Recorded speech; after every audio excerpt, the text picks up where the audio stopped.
Peggy 3.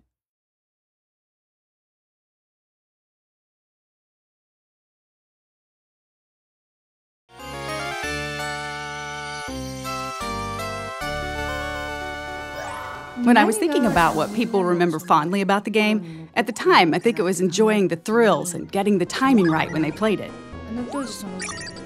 I think enjoying the game world and experiencing the fantasy world of Disney were a big part of it too. What they'll see in the 2013 version will be nothing like the old game in some sense, but I'm hoping that players can relive the same emotions when they play it. It's taking something that was very iconic in the 16-bit era and thinking, well, how can we take something that was really special, really worked well, was one of the most iconic games of its time, and actually try and explore that in new ways with the technology. And you have to be very mindful of what made the original so successful and why people loved it, and try and bring that forward without it being just, you know, literally a one-for-one remake. There were a lot of unique games at the time in terms of graphics or the general atmosphere of the game. Even among those, this game made an impression that still lasts. And now it's being remade. The fact that we're bringing back something nostalgic that people remember fondly as a game they enjoyed years ago, to me, is the epitome of Disney.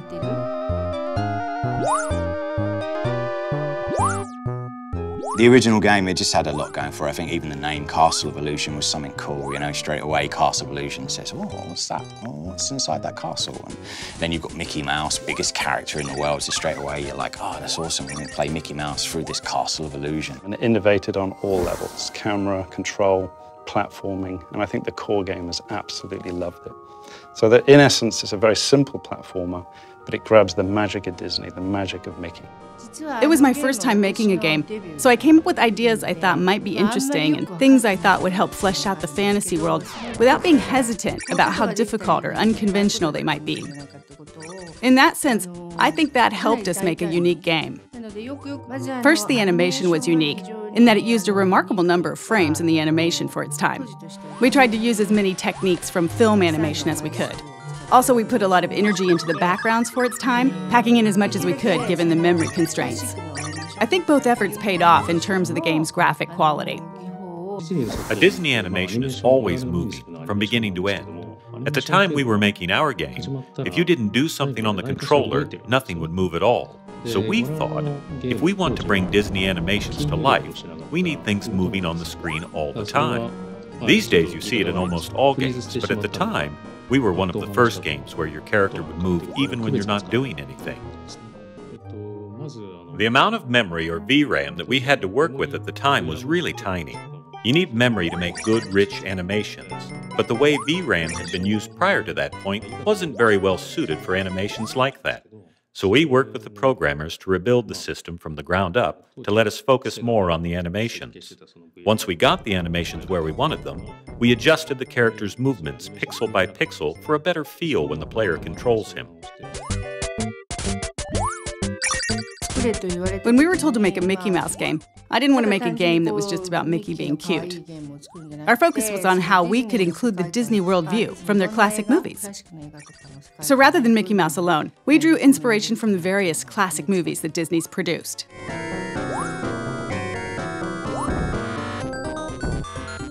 Games at the time were 8-bit or 16-bit, so there wasn't really a lot of room to work with.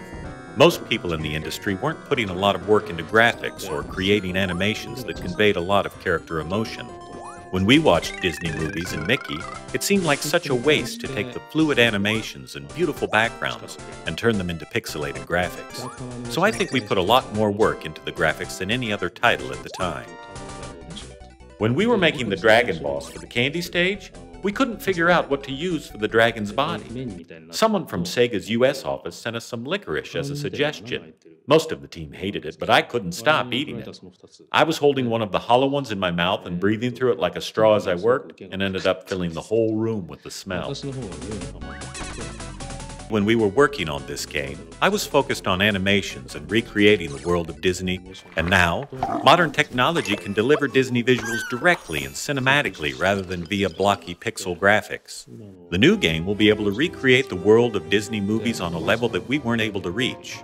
The world the game creates, and the game itself as well, will be that much closer to the world you see in the movies. People will be able to enjoy that as they play. The original game had this, and it's there in the remake as well. The essence of Disney, a positive world of dreams, peace, and imagination. It's the epitome of Disney, and I hope everyone enjoys that in the new game, too.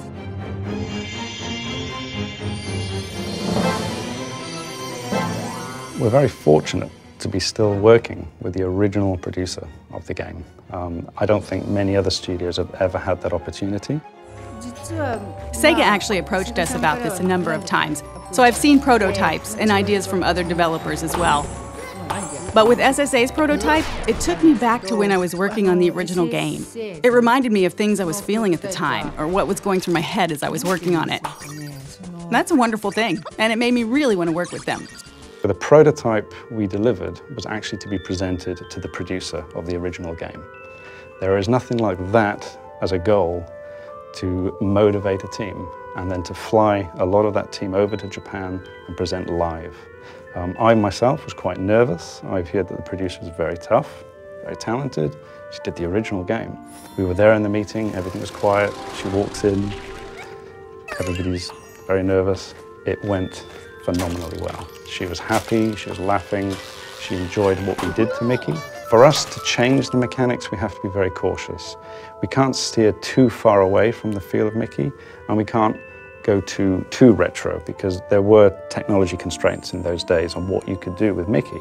So we've analyzed the feel of Mickey, the jump heights, the inertia, the turn, on the edge of a cliff, and we've been able to just knock it out of the park, all the animations. And now we're challenged by the feel of Mickey. So we feel we can move from the retro to retro plus. We can do more of what I think the gamers in those days would have loved because of our technology. It's more lifelike, it's more fun. The lighting effects are taken into the account, the candlelight in the background. So all of a sudden the personality, the core pillar of the game, Mickey, is brought to life. And that's something that we really want to do with Castle of Illusion, is try and modernize Mickey, but put him in the context of what we had before in the original game. And our challenge then is to try and improve the animations, the look and feel of Mickey, the characters around Mickey, the environments that he's in, and even the music score is a massive part of that whole Disney package.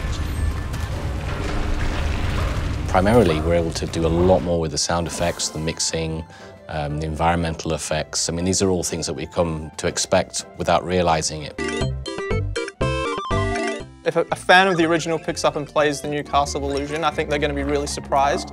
I think they're going to feel like this is Castle of Illusion, and I think we've played a few little tricks on them along the way. And I think if they're looking out for those things that they remember, they're going to see them and a few extra as well.